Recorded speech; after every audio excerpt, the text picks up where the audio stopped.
Shalom saudara, bagaimana kabar saudara hari ini? Saya percaya kita tetap punya iman kepada Tuhan kita Yesus Kristus. Perenungan firman hari ini, kita akan sama-sama merenungkan tentang pengenalan akan Tuhan. Kenapa ini penting? Karena pengenalan kita akan Tuhan akan menentukan semua yang akan kita kerjakan dalam hidup kita. Pengenalan kita akan Tuhan bisa jadi menjadi sebuah fondasi yang paling penting dalam hidup kita. Itu sebabnya pengenalan kita akan Tuhan harus benar-benar kita cek, harus benar-benar kita perhatikan. Baik, mari sama-sama kita lihat ayat yang pertama dari Yohanes 17 ayat yang ketiga. Yohanes 17 ayat yang ketiga, Tuhan Yesus berkata seperti ini. Inilah hidup yang kekal itu, yaitu bahwa mereka mengenal Engkau, satu-satunya Allah yang benar, dan mengenal Yesus Kristus yang telah Engkau utus. Nah, saudara, Tuhan Yesus berbicara tentang pengenalan akan Allah, itu adalah hidup yang kekal. Apa maksudnya? Kalau kita melihat hidup yang kekal, berarti kehidupan kita itu bukan hanya sekedar selesai di bumi ini saja.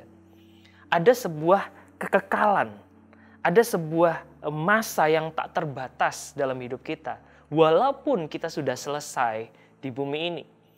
Karena kalau tanpa kekekalan, sia-sia Yesus datang dan mati di kayu salib untuk menebus kita. Karena itu, kekekalan adalah sesuatu yang penting dalam hidup kita. Nah, dikatakan tadi, hidup kekal itu ternyata adalah pengenalan akan Tuhan itu sendiri. Jadi dengan kata lain, kehidupan kekal tidak bisa dilepaskan dari pengenalan akan Tuhan. Nah, saudara, pengenalan kita akan Tuhan itu adalah sesuatu yang kita harus bangun dalam kehidupan kita sekarang. Nah, saya teringat sebuah kata-kata yang disampaikan di dalam sebuah film. Kata-kata itu dikatakan oleh seorang prajurit yang bernama Maximus di film Gladiator. Dia bilang begini, "What we do in life echoes in eternity." Apa yang kita lakukan di bumi ini, apa yang kita lakukan dalam kehidupan kita, itu ternyata akan bergema, akan menggema, akan berdampak kepada kekekalan. Jadi apa yang kita lakukan dalam kehidupan kita saat ini, itu ternyata akan punya efek, akan punya dampak dalam kekekalan. Karena itu kita akan sama-sama melihat bagaimana pengenalan akan Tuhan yang kita bangun itu sebenarnya akan menentukan bagaimana kehidupan kita di dalam kekekalan nanti. Nah, satu ayat lagi yang kita bisa baca di 2 Petrus 3. Rasul Petrus menulis bahwa kita harus bertumbuh. Kita harus bertumbuh dalam salah satu area, yaitu pengenalan akan Tuhan. Dengan kata lain, memang pengenalan akan Tuhan adalah sesuatu yang kita harus kejar, kita harus bangun dalam hidup kita. Nah, mari kita lihat satu ayat lagi. Matius 7 ayat yang ke-21. Matius 7 ayat yang ke-21, kita akan baca sampai ayat yang ke-23.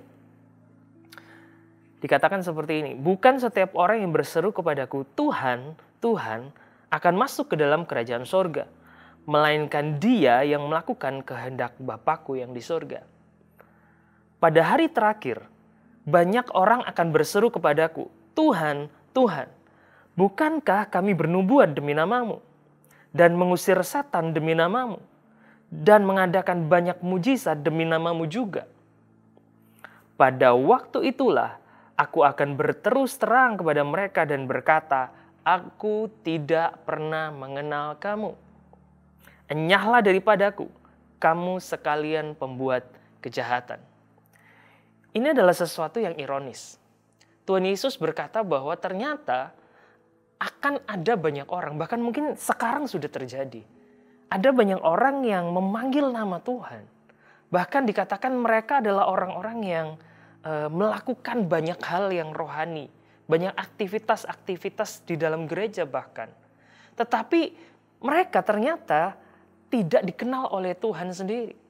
Nah, saudara, pengenalan itu adalah sebuah hubungan timbal balik. Hubungan yang dua arah. Jadi tidak bisa kita merasa kita mengenal seseorang, tapi ternyata orang itu tidak mengenal kita. Contoh misalnya begini. Mungkin saudara pernah mengalami. Saudara merasa bahwa saudara mengenal seseorang. Saudara tahu sifatnya, saudara tahu kebiasaannya. Tetapi waktu orang itu ditanya apakah dia mengenal saudara, ternyata dia menjawab bahwa saya tidak kenal. Jadi ternyata pengenalan kita itu tidak sinkron dengan pengenalan orang itu. Nah, artinya bahwa pengenalan akan Tuhan harus menjadi sebuah hubungan dua arah. Tidak bisa kita yang merasa bahwa kita mengenal Tuhan. Dari ayat yang kita baca tadi, kita lihat sama-sama bahwa orang-orang yang disebutkan oleh Yesus dalam ayat tadi, dikatakan mereka adalah orang-orang yang rajin mungkin dalam aktivitas-aktivitas rohani. Mereka bahkan punya karunia-karunia rohani. Mereka bisa bernubuat, mereka bisa mengadakan mujizat, ya kan? Tetapi ternyata mereka bukanlah orang-orang yang punya pengenalan akan Tuhan. Bukankah ini sesuatu yang ironis, saudara? Berarti ini bukanlah orang-orang yang baru bertobat. Bukanlah orang-orang yang baru saja mengalami kelahiran baru. Tetapi inilah orang-orang yang cukup lama ada dalam dunia kekristenan. Cukup lama dalam dunia pelayanan di gereja. Orang-orang yang bahkan mungkin sudah lulus dalam kelas-kelas Bible study. Tetapi ternyata ini semua tidak menjamin mereka memiliki sebuah pengenalan akan Tuhan dengan benar. Mereka merasa mereka mengenal Tuhan. Tetapi pada kenyataannya mereka tidak mengenal Tuhan dengan sungguh-sungguh. Saya menyebutnya ini adalah pengenalan Tuhan yang palsu. Atau kalau kita bisa aplikasikan dalam zaman kita sekarang, ini adalah pengenalan Tuhan yang KW. Ya, KW. Nah, saudara, kalau kita melihat misalnya, kita bandingkan barang-barang yang original dengan barang-barang yang KW, barang-barang yang palsu. Kita akan temukan beberapa hal. Misalnya begini, dari segi bentuk, tulisan mereknya, ya kan, kemudian kegunaannya itu mereka mirip sekali. Mereka identik sekali. Kita hanya bisa membedakan barang-barang yang KW dan original ini hanya waktu kita melihat dengan sangat detail, sangat dekat baru kita bisa bedakan. Nah, ternyata barang-barang yang KW itu mereka lebih banyak ada di pasaran. Mereka lebih mudah ditemukan. Bahkan dari segi harga mereka jauh lebih murah, bisa setengah, sepertiga, bahkan dalam beberapa kasus sampai 1/10 dari harga barang-barang original. Dengan kata lain, barang-barang KW itu adalah barang-barang yang lebih mudah didapat. Barang-barang yang bisa kita miliki tanpa kita harus memberikan pengorbanan yang banyak. Sedangkan kalau barang-barang yang original tentu saja harganya lebih mahal. Harganya bahkan sangat jauh perbedaannya. Jadi kita harus memberikan usaha yang banyak, memberikan pengorbanan yang lebih banyak untuk bisa mendapatkan barang-barang yang original. Tetapi, saudara, barang-barang KW biasanya kita temukan adalah barang-barang yang tidak tahan lama. Mereka tidak punya kualitas yang bagus. Mereka tidak memiliki fungsional yang maksimal. Dibandingkan dengan barang-barang yang original, mereka punya kualitas yang tinggi, mereka punya standar yang tinggi, dan kita bisa memiliki kepuasan yang lebih waktu kita menggunakan barang-barang yang original.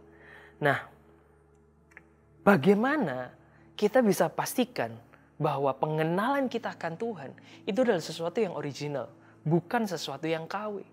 Sekali lagi, sesuatu yang KW mudah didapat. Kita bisa mendapatkannya, memilikinya tanpa pengorbanan yang besar. Sedangkan sesuatu yang original, sesuatu yang asli, butuh usaha yang lebih besar, butuh pengorbanan yang lebih banyak. Nah, mari kita lihat sama-sama. Bagaimana atau apa sih pengenalan Tuhan yang KW itu seperti apa? Mari kita lihat satu ayat di 2 Korintus 10 ayat yang kelima. 2 Korintus 10 ayat yang kelima. Dikatakan seperti ini. Kami mematahkan setiap siasat orang dan merebuhkan setiap kubu yang dibangun oleh keangkuhan manusia untuk menentang pengenalan akan Allah. Kami menawan segala pikiran dan menaklukkannya kepada Kristus. Nah, saudara, Rasul Paulus menulis di 2 Korintus 10, dikatakan bahwa ada sebuah benteng.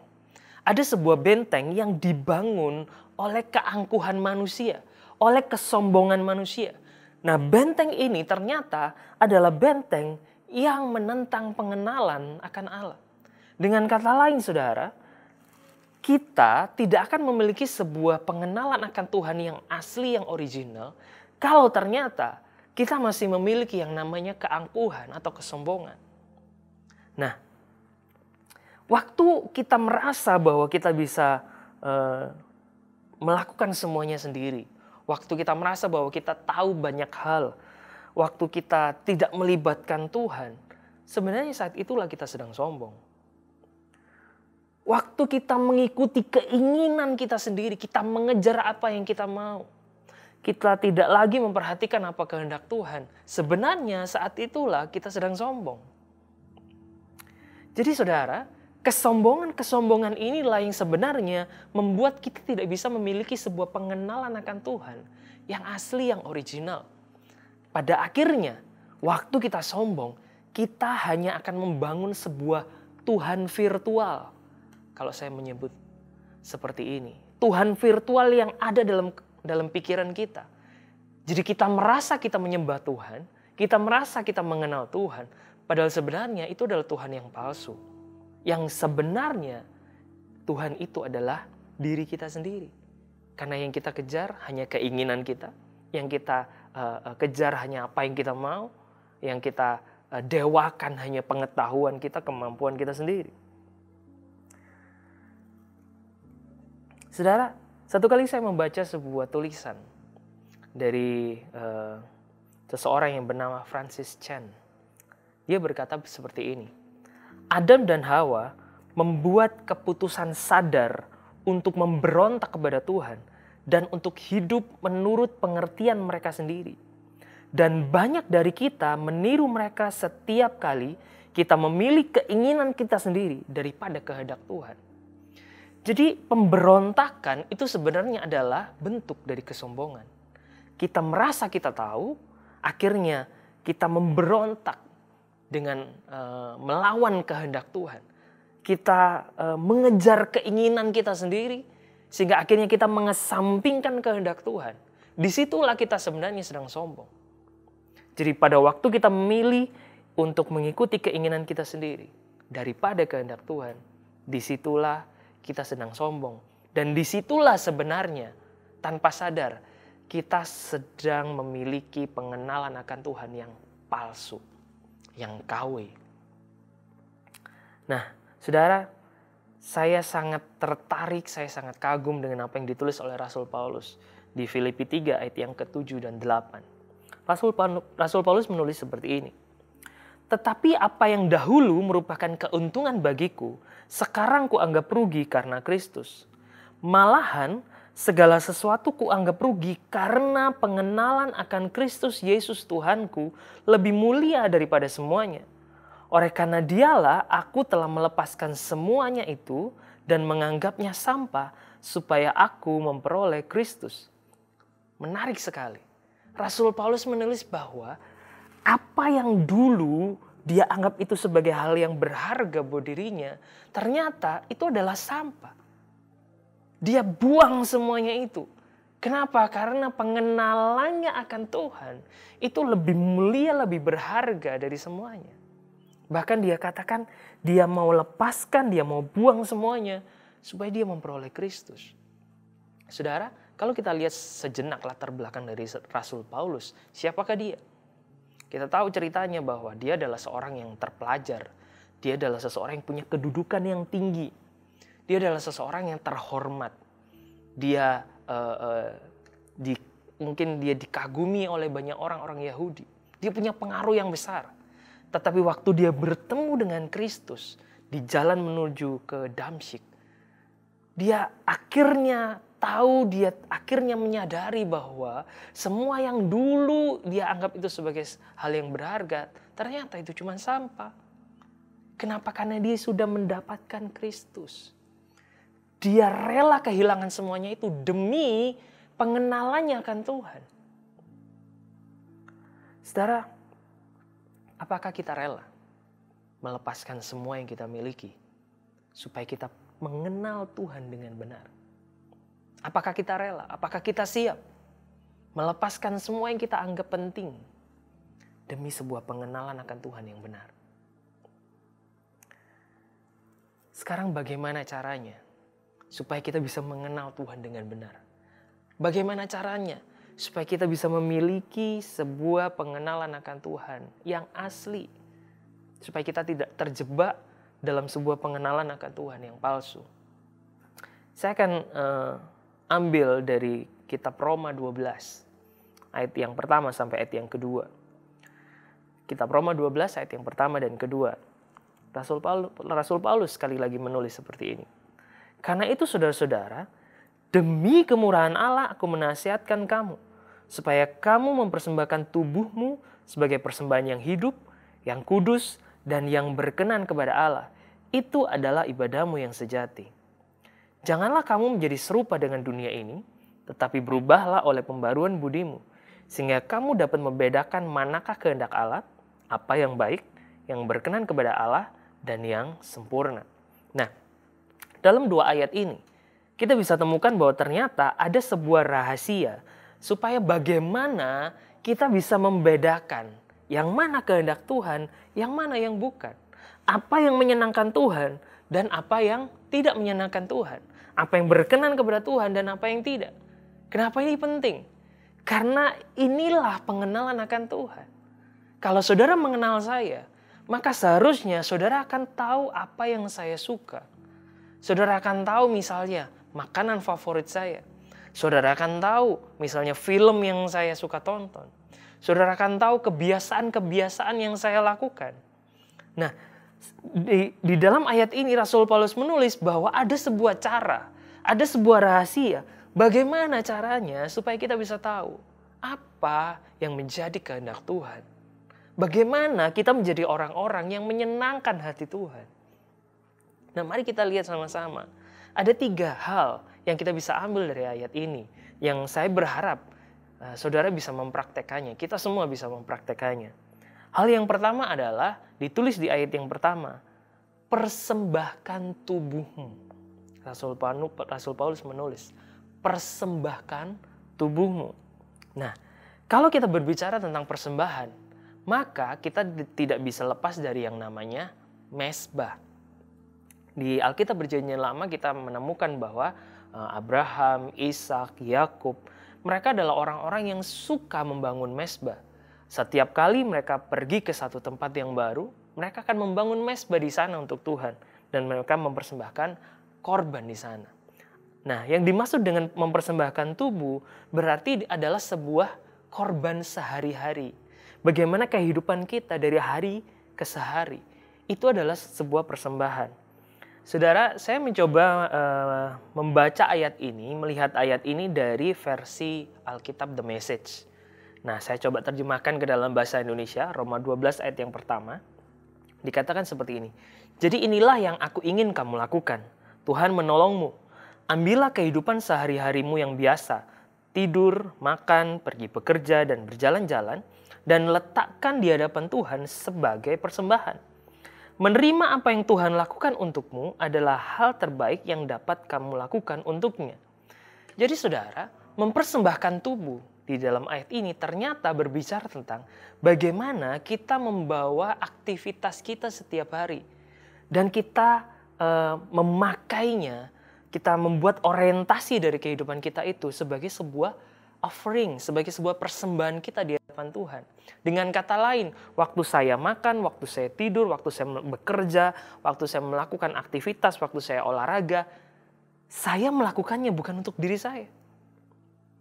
Kita tidak melakukan semuanya itu hanya untuk diri kita sendiri. Tetapi orientasinya adalah untuk Tuhan. Ini yang kita harus sadari, saudara. Bahwa kita hidup tidak untuk diri kita sendiri. Bagaimana praktek nyatanya? Hal yang lain yang kita bisa lakukan adalah bagaimana kita bisa mengakui keterlibatan Tuhan dalam setiap aktivitas kita. Kita menyadari bahwa kita tidak bisa melakukan semuanya tanpa Tuhan. Contoh paling gampang, contoh paling mudah. Ada banyak orang yang tidak bisa makan, tidak bisa menikmati makanan karena sakit. Makanannya enak, lezat, ya kan? Warnanya menggoda gitu ya, baunya menggoda. Tetapi karena keterbatasan tertentu, dia tidak bisa menikmati. Karena itu sebenarnya waktu kita bahkan hanya sekedar bisa makan saja, bisa menikmati makanan saja, itu adalah kasih karunia Tuhan. Ada banyak orang yang bahkan tidak bisa tidur. Mungkin insomnia. Ya kan? Ada banyak orang yang susah sekali untuk tidur. Sedangkan sebaliknya ada banyak orang yang mudah sekali. Begitu menyentuh bantal, langsung ngorok. Ya. Dengan kata lain bahwa untuk menikmati tidur pun butuh kasih karunia. Waktu kita menyadari itu, bahwa setiap aktivitas kita, bahkan dari hal yang terkecil, itu semua butuh Tuhan, membutuhkan keterlibatan Tuhan. Sebenarnya kita sedang mempersembahkan tubuh kita, mempersembahkan hidup kita di hadapan Tuhan. Kita sedang menghancurkan kesombongan kita, merasa bahwa kita bisa sendiri. Jadi saudara, ini waktunya untuk kita memiliki sebuah kesadaran yang baru. Bahwa apapun yang saya lakukan, apapun yang saya kerjakan, itu semua karena Tuhan. Itu semua untuk Tuhan. Ini adalah praktek bagaimana kita mempersembahkan tubuh. Bahkan saya ingin mengajak saudara semua, mari kita memiliki sebuah kehidupan sampai di titik penyerahan penuh kepada Tuhan. Dalam setiap hal, setiap detail aktivitas hidup kita. Kita memiliki sebuah kesadaran yang utuh, yang penuh, bahwa kita berserah kepada Tuhan dalam semua yang kita lakukan. Ini hal yang pertama, mempersembahkan tubuh, mempersembahkan hidup kita. Hal yang kedua yang kita bisa ambil dari Roma 12 ayat yang pertama dan kedua, berbicara tentang pengenalan akan Allah adalah di ayat yang kedua. Di ayat yang kedua dikatakan kita tidak boleh serupa dengan dunia ini. Apa maksudnya? Nah, saya coba sekali lagi melihat ayat ini dari versi The Message, Alkitab The Message bahasa Inggris. Saya terjemahkan ke bahasa Indonesia, dikatakan seperti ini. Janganlah terlalu menyesuaikan diri dengan budaya di sekitarmu, hingga kamu bisa serupa bahkan tanpa berpikir. Sebaliknya, fokuskan perhatianmu pada Tuhan. Kamu akan diubahkan dari dalam keluar. Segera kenali apa yang Dia inginkan darimu, dan tanggapi dengan cepat. Berbeda dengan budaya di sekitarmu yang selalu menyeretmu ke tingkat ketidakdewasaan, Tuhan mengeluarkan yang terbaik darimu, mengembangkan kedewasaan yang terbentuk dengan utuh di dalammu. Ayat ini berbicara tentang bagaimana kita tidak punya budaya yang sama dengan dunia di sekitar kita. Nah, saudara, kalau kita berbicara tentang budaya, maka kita berbicara tentang yang namanya kebiasaan. Nah, kebiasaan bahkan di ayat ini di kata aslinya itu pakai kata skema. Skema itu artinya manner of life, ya, kebiasaan kehidupan. Artinya bahwa kita harus punya kebiasaan yang berbeda. Kebiasaan yang berbeda dari dunia di sekitar kita. Nah, sadarkah saudara bahwa sebenarnya isu utama dari Kingdom of God itu adalah berbicara tentang gaya hidup. Jadi Kingdom of God itu sebenarnya berbicara tentang kita memiliki sebuah gaya hidup yang berbeda. Gaya hidup kerajaan. Gaya hidup kita berbeda dibandingkan dengan orang-orang di luar sana yang masih dikuasai oleh dosa. Nah, inilah yang Tuhan mau. Bagaimana supaya kita punya sebuah gaya hidup, kebiasaan yang berbeda dari orang-orang yang lain. Contoh paling mudah, misalnya berbohong. Orang-orang di luar sana sangat mudah sekali berbohong.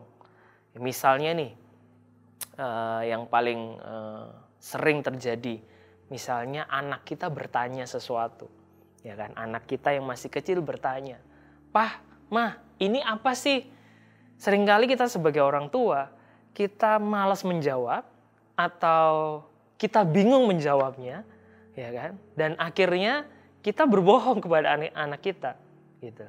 Supaya apa? Supaya cepat selesai, supaya anak kita nggak banyak bertanya, nggak banyak terus cerewet gitu ya.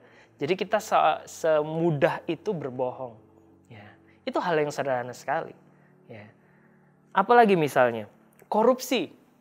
Ya, mungkin kalau saudara mendengar korupsi berbicara tentang masalah uang yang banyak, bermiliar-miliar. Saudara, hal yang sederhana yang seringkali terjadi, seringkali kita juga melakukan korupsi waktu. Ya, kita tidak memanfaatkan waktu yang seharusnya, misalnya dalam bekerja. Ya, kita tidak memanfaatkan waktu kita korupsi waktunya. Titip absen buat yang kuliah. Ini sesuatu yang biasa dilakukan. Apakah kita sebagai anak Tuhan memiliki gaya hidup yang berbeda? Apakah kita berani memiliki gaya hidup yang berbeda? Contoh lagi misalnya, di jalan, di jalan raya. Sering kita lihat ada orang yang mudah sekali melanggar lampu lalu lintas. Bahkan kalau kita lihat sekarang, bukan cuma anak-anak muda, gondrong, yang rambutnya panjang, yang tidak pakai helm, yang gonceng tiga, yang bukan hanya mereka yang melanggar lalu lintas. Ternyata sekarang bahkan ibu-ibu, bahkan emak-emak, ya, dengan mudah sekali mereka melanggar lampu lalu lintas. Nah, sekali lagi, apakah kita sebagai anak Tuhan berani memiliki gaya hidup yang berbeda? Berani memiliki sebuah kebiasaan yang benar, walaupun orang-orang di sekitar kita, mereka melakukan hal yang salah. Hal yang ketiga dari 2 ayat ini adalah berbicara tentang pembaharuan budi. Dikatakan kita harus mengalami yang namanya pembaharuan budi. Apa yang dimaksud dengan pembaharuan budi?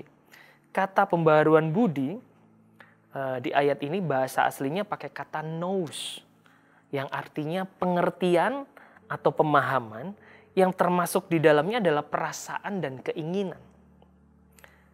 Jadi ternyata pembaharuan budi yang dimaksud di sini adalah sebuah pemahaman kita yang termasuk itu adalah apa yang kita rasa dan apa yang kita ingin. Jadi firman Tuhan mengatakan kita harus mengalami sebuah perubahan di dalam apa yang kita rasa dan apa yang kita inginkan. Nah, waktu saya selidiki lebih dalam, ternyata kata nous ini ternyata berasal dari kata ginosko di dalam bahasa aslinya. Kata ginosko itu dipakai untuk menggambarkan sebuah hubungan intim antara suami dan istri. Jadi apa yang dimaksudkan dari ayat ini? Kalau kita bisa simpulkan, berarti pembaharuan budi, pembaharuan pemahaman, perasaan, dan keinginan kita itu ternyata didapatkan dari hubungan intim dengan Tuhan. Bagaimana kita mengalami perasaan yang diperbaharui, keinginan yang diperbaharui, pengertian yang diperbaharui. Ternyata itu semua berasal dari hubungan kita yang dekat dengan Tuhan. Saudara, bagaimana hubungan saudara dengan Tuhan secara pribadi? Kalau kita percaya bahwa Tuhan kita adalah pribadi, maka harusnya kita mengejar sebuah kedekatan. Kita mengejar sebuah keintiman. Kita bisa lakukan itu dengan cara kita menghabiskan waktu-waktu kita bersama dengan Tuhan secara pribadi. Kita bisa melakukan itu dengan kita mencari cara untuk bagaimana supaya kita bisa mendekat kepada Tuhan dalam waktu-waktu kita. Mari saudara, mari kita berikan waktu kita secara khusus kepada Tuhan. Supaya apa? Supaya kita semakin intim, semakin dekat, dan pada akhirnya apa yang kita rasa, apa yang kita inginkan, apa yang kita mengerti, itu akan diperbaharui. Itu akan diperbaharui. Sama seperti suami istri yang sudah lama saling dekat, saling mengenal, mereka semakin hari akan semakin serupa. Apa yang diinginkan semakin sama. Apa yang dikejar semakin sama. Kenapa? Karena semakin dekat, semakin intim. Demikian kita dengan Tuhan. Waktu kita semakin dekat dengan semakin intim dengan Tuhan, maka apa yang menjadi keinginan Tuhan, apa yang menjadi kerinduan Tuhan, tanpa kita sadari, itu akan menjadi keinginan dan kerinduan hati kita. Disinilah kita sedang mengalami yang namanya pembaharuan budi. Saudaraku, 3 cara ini supaya kita bisa memiliki pengenalan akan Tuhan yang original, yang asli. Jangan sampai kita terjebak dengan pengenalan Tuhan yang palsu. merasa bahwa mengenal Tuhan. Padahal sebenarnya yang kita kenal hanya Tuhan virtual. Yang kita kenal hanya Tuhan yang palsu. Nah, yang terakhir yang saya ingin sampaikan adalah, kalau kita lihat di Roma 12 ayat yang pertama dan kedua, ternyata ayat ini dimulai dengan kalimat karena itu. Ya. Jadi Roma 12 ayat pertama dimulai dengan kalimat karena itu. Berarti ada sebuah sebab sebelum ayat ini kita bisa kerjakan. Mari kita lihat sama-sama di Roma 11 ayat yang ke-36. Satu ayat di sebelum Roma 12 ayat yang pertama. Di Roma 11 ayat yang ke-36 dikatakan, sebab segala sesuatu adalah dari Dia dan oleh Dia dan kepada Dia. Bagi Dialah kemuliaan sampai selama-lamanya. Jadi saudara, kita mempersembahkan tubuh, kita punya budaya yang berbeda dari dunia, kita mengalami pembaharuan budi. Ternyata semuanya itu alasannya adalah jelas sekali. Bahwa semua adalah dari Tuhan. Semuanya adalah oleh Tuhan. Dan semuanya adalah untuk Tuhan. Waktu kita menyadari ini, bahwa hidup kita bukan diri kita. Bahwa hidup kita bukan tentang kita. Hidup kita adalah tentang Tuhan. Apa yang kita mau, apa yang kita rasa, tidak sepenting dengan apa yang Tuhan mau. Mari kita kejar pengenalan akan Tuhan yang benar. Supaya pada akhirnya kita menjadi orang-orang yang memiliki kehidupan yang kekal itu. Terima kasih. Saya berdoa firman ini memberkati kita semua. Tuhan memberkati saudara. Mari kita berdoa. Terima kasih Bapa, ucap syukur buat perenungan firman hari ini. Roh Kudus, Engkau yang menolong kami untuk kami memahami lebih lagi Tuhan. Supaya kami bukan hanya sekedar tahu saja, tetapi kami benar-benar mengerti dan memahami. Dan terlebih Roh Kudus, kami butuh kekuatan-Mu untuk supaya kami bisa mempraktekkan firman yang sudah kami dengar. Karena itu Tuhan, tolonglah kami. Tolong kami supaya kami bisa memiliki pengenalan akan Engkau yang sejati, yang utuh, yang original. Supaya kehidupan kami tidak menjadi sia-sia di muka bumi ini. Terima kasih Tuhan, kami menyerahkan seluruh kehidupan kami hanya ke dalam tangan-Mu. Demi nama Yesus. Amin.